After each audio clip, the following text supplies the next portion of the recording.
Hi, welcome to week 9, which is the first week of this final part of the mobility and flexibility program. In the first 4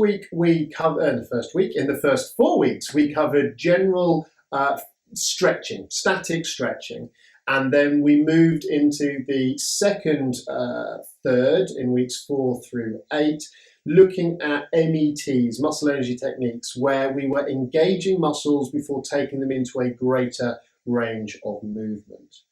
We've talked all the way through about what influences our flexibility and our mobility, and how predominantly it is our nervous system and the nerves involved in sensing where our body parts are in space and how stretched individual tissues feel that governs how far it's willing to let us go. It's a little bit like a belayer on the end of a rope, gently letting out a little bit of rope as they feel their lead climber needing a little bit more give.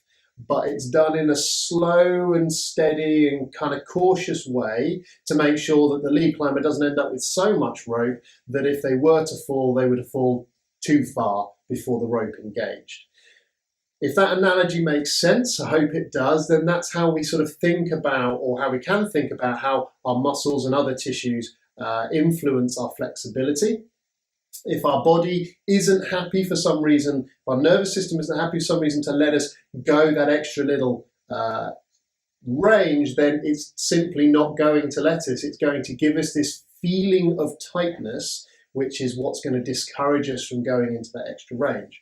And what we're doing with stretching and then moving into METs and then moving into the part that we're going to discuss over the next 4 weeks, we are influencing the nervous system to make it more comfortable being in that end range. So we're going to talk about how we do that, which is a way of solidifying these flexibility and mobility gains that you've made over the last 8 weeks.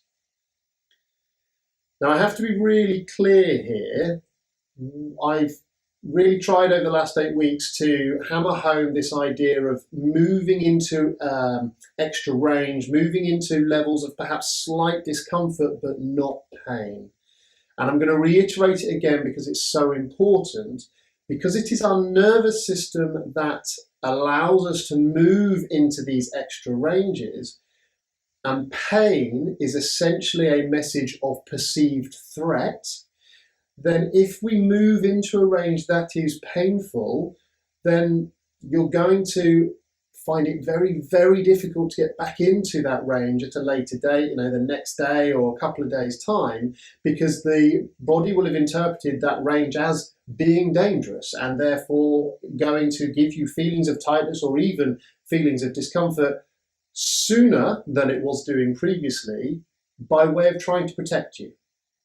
So it's really, really important, particularly as we move into this next section, that we're really conscious that we're moving in perhaps levels of discomfort. We're moving into levels where we're starting to push ourselves, but it's not painful.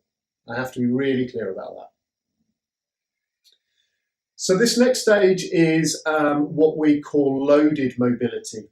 And what I mean by that is all of the work that we've done so far, the muscles being stretched have been fairly passive at the point they're being stretched. They're not doing any work at the point that they're being stretched. What that means is that they're very relaxed already and they're just being taken to this extra range, and then from that, and then they can just adjust slowly to that extra range. But if we're talking about how we make the body happy and feel comfortable in that extra range, purely having accessed it passively isn't enough. That's where we need to encourage some active movement into that range in such a way that we actually build up the strength of the tissues in that extra range. Because if the tissues are strong enough to cope with that extra range, then the body's going to be far more comfortable allowing us to reach that extra range, because it feels more stable, it feels like you'll be able to cope with it. Whereas if we take our muscles right to the extent of their limits in terms of how far they're willing to stretch, take it from me that muscles are strongest kind of in their middle range. If we take them therefore to the extent of their range, they are weaker, they're less able to cope with load. You are more at risk of injury, so your body's not going to let you go there. So what do? We increase the strength at that end range. Okay, it's never going to be as strong as mid-range, but if it's stronger, the body's more likely to allow you to get there, and you're more likely to be able to use that range when you need it in the future. So with that in mind, I'm going to take us through over the next few weeks, I'm going to take us through some loaded stretching, some loaded mobility that will then be built into, as usual, a bit of a routine that will build on top of the stretching and the METs that you've been doing over the previous 8 weeks.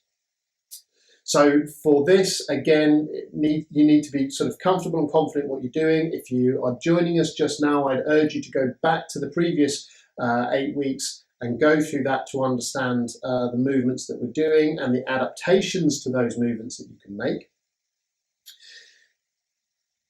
Again, because I'm trying to give you the underlying principles of what we're doing, if you have particular adaptations that need to be made for your own circumstances based off what I'm doing today and over the next few weeks, then please do that.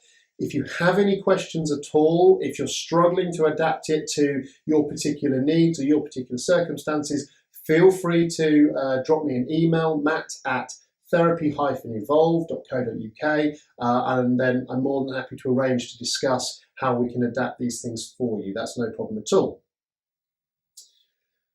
Okay, so because these movements are by definition quite hard work, because we're going to be engaging our muscles whilst taking them into end range, and it will feel surprisingly challenging despite the fact we're only using body weight, I'm going to break it down and we're going to do sort of 3 or 4 exercises each week.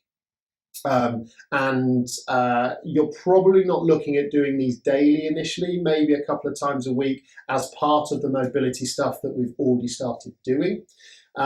These are a blend of strength and mobility exercises. So they're great fun, they're really engaging. I find them quite hard work, so don't worry if you're getting a bit of a sweat on whilst you're practicing these. That's totally fine. We're working hard whilst we're doing these. Okay, so for this first one, we're actually going to do an exercise that you've come across before, that we've done in previous weeks, and that is the Cossack Stretch. Now, you may have found the Cossack Stretch a little bit difficult when we were doing it initially. It's the one that's working our adductors. We're going to spend a little bit more time getting into it today. These kinds of mobility work, there is a little bit of static holding in, but it's towards the end. Generally what we're trying to do is, because we're trying to use the muscles, it is more active, it's a little bit more dynamic, we are moving all the way through. As with any of these stretches, you start at the point that you're comfortable and you work to the point that you're comfortable, even if that's a little bit of discomfort, but it's certainly not pain. So, Cossack Stretch. Pretending we're dancing like a Russian Cossack dancer. We move from side to side, bending our one knee and keeping the other leg straight. And in this very simple starting point, then you'll start to feel maybe a little bit of a stretch on the inside of each thigh. And we're not rushing, we're not going back and forth really, really quickly. That's a little bit too quick. We want the body to be able to adapt and be comfortable with the changes we're making. So we're going to sink and move, but we're not really stopping and holding at this point. Now it's important that the muscles are working, so we're not fully supported, but of course you can always use something for a little bit of balance. But what I don't want you to do is to be leaning on that object as you lean in, because then the muscles themselves aren't working as hard, okay? But using something for a little bit of balance, absolutely fine.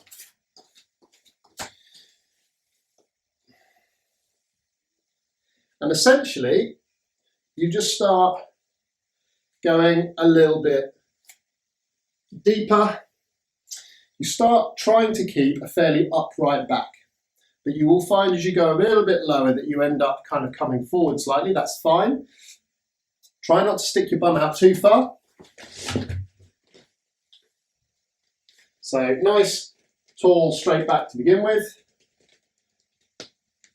Try not to stick your bum right far out, but you're trying to maintain a fairly straight back rather than coming down kind of curved. Okay, just a nice posture.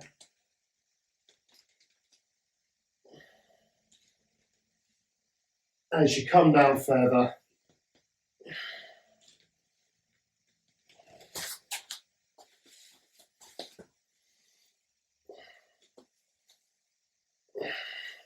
you'll notice as I come down lower, I'm turning my toes out and I'm coming up onto my heel. Just allows me to get a little bit more range.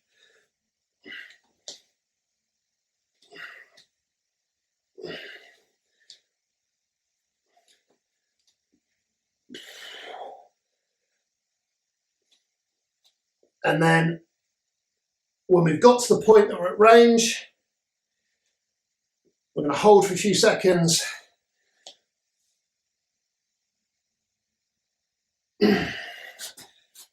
And we're done. Okay, you might have been able to hear there I was working reasonably hard towards the end, really working my muscles, but in that sort of longer stretched range. Okay, and over time as we practice that, not only will I be able to get further and deeper, but actually I'll become stronger at that end range. So that is the Cossack stretch.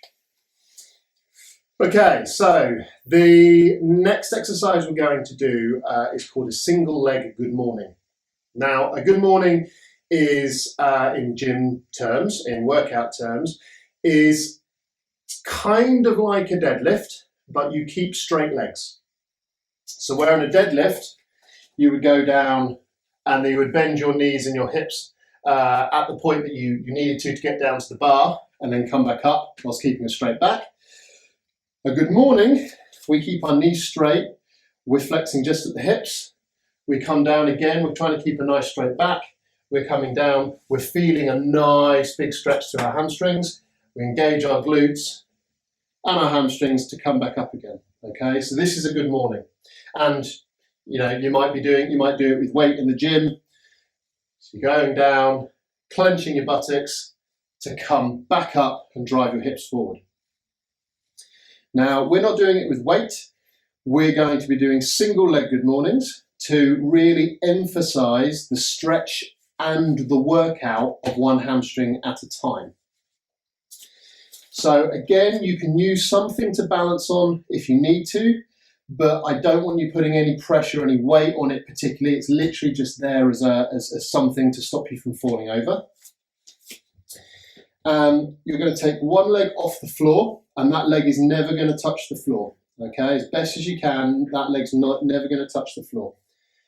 And you're going to try and keep a straight back.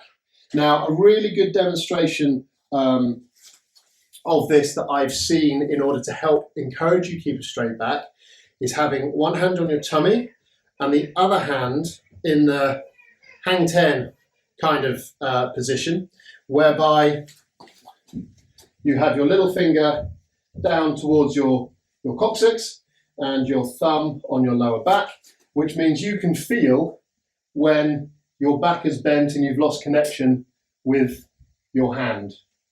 Okay, so hang 10 position in the lower back, hand on tummy, or on something in front of you if you need the balance.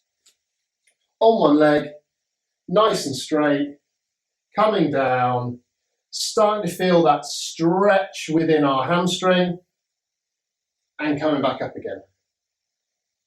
Going down, stretch within the hamstring, and coming back up again. So I wobbled there. So I will find it easier to use something to balance on. The important hand is our hang 10 hand.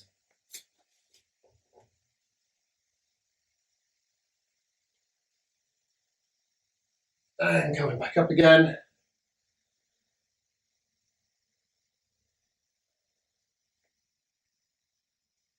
and come back up again. Now, you may find you can't actually go that far. That's absolutely fine, because what we're doing is we're really working the hamstrings pretty hard. They're the only muscle there engaged in holding our body weight as we're bent forward and then pulling us back up again. So we're not expecting to be able to touch our toes in this particular position, but it's about strengthening whilst lengthening. All right. So I'm going to switch legs now. I'm going to do 4 or 5 repetitions on the other side.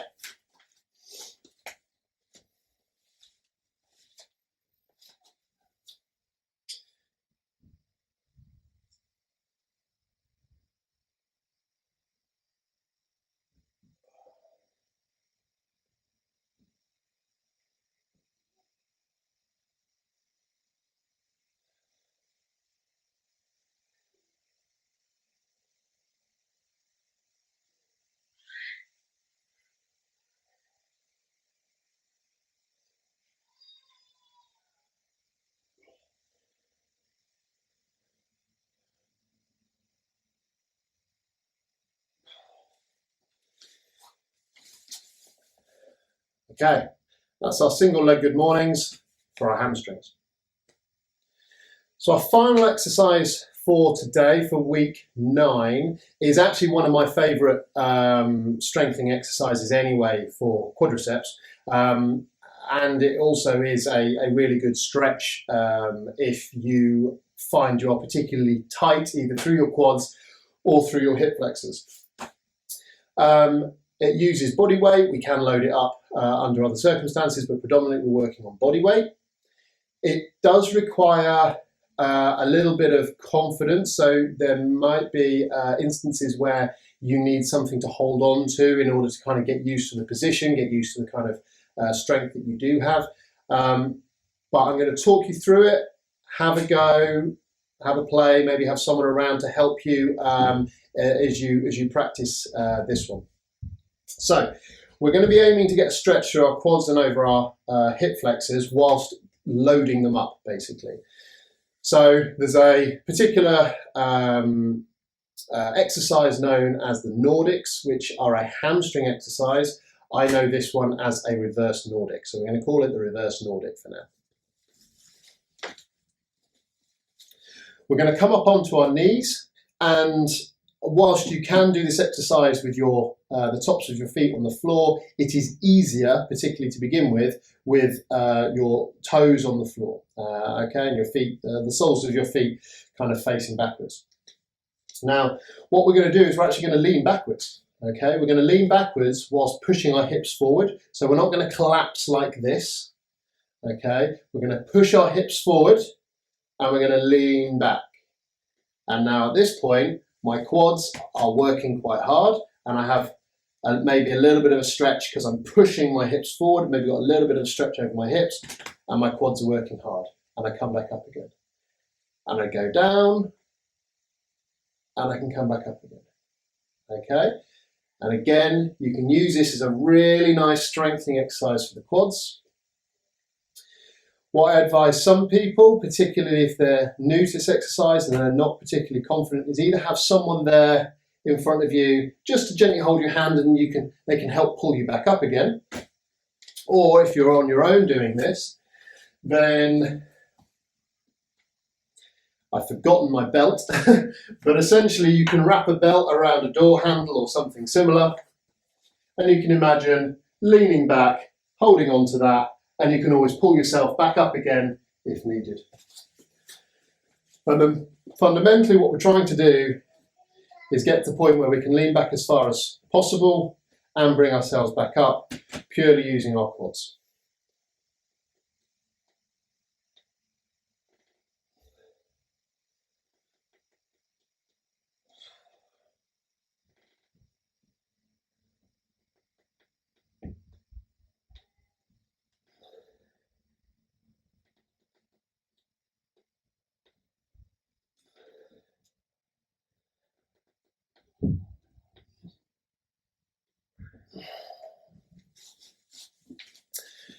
And that is what I know as the reverse Nordic, working our quads and our hip flexors in a nice elongated position.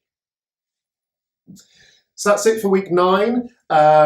As I say, I'm going to introduce these kind of movements a little bit more slowly than perhaps I would have done the static stretching, because they are hard work.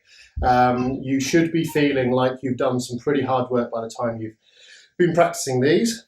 By all means, be practicing your METs, be practicing your static stretching, build it into little routines that work for you. Use the routines that I did in week 4 and week 8 and add these in at the end, or add these in during that if you're practicing between now and next week. And otherwise, I will see you in week 10 for the next components of the lower body loaded mobility. I can get the words out eventually.